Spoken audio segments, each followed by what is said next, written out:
Dictation number 12. Ready? Start.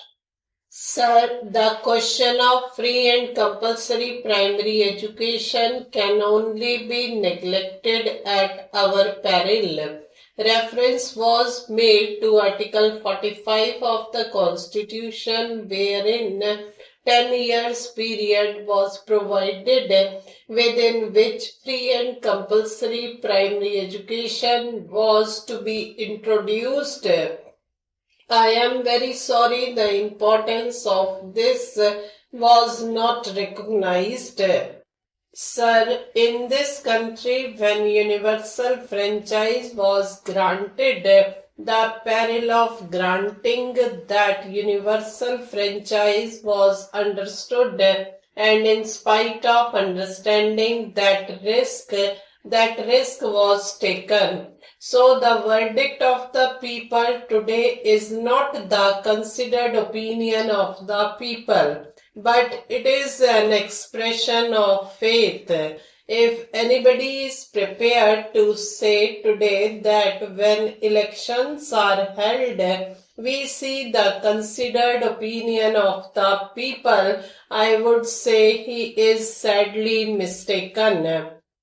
What we find today is that elections are held in an expression of faith, and because of great personality like Pandit Ji is there, the people have this faith and they give expression to the faith when they go to the polls. That is because in this country 80% of the population are unable to read and write.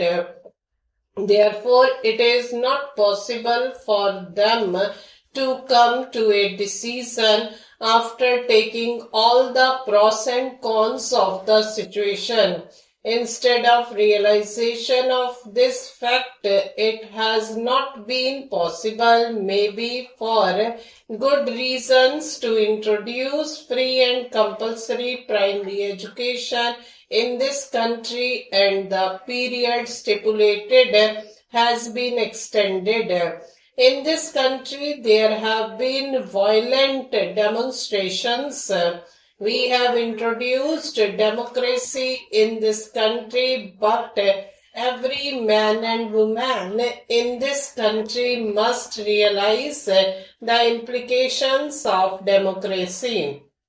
It must be realized that democracy is not only a mode of government, it is a way of life, and every member of this country has to be shaped in such a way as to make him realize that unless we make democracy a mode of living, it will not be possible to retain democracy in this country.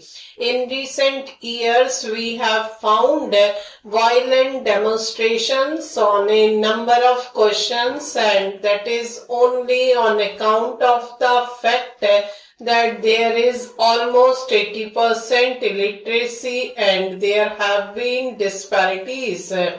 I do not refer to only one party who has been exploiting these illiterate people, who has been misguiding them.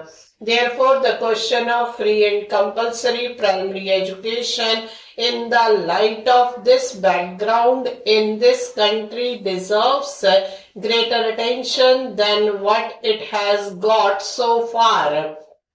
If free and compulsory education had been introduced in this country in 10 years' time, as was conceived of in Article 15, then at least the newcomers would have had some 4 years of education. They would have learnt to read and write.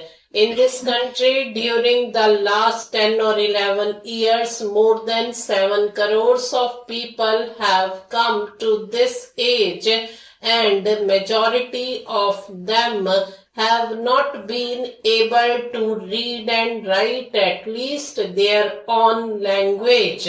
Stop.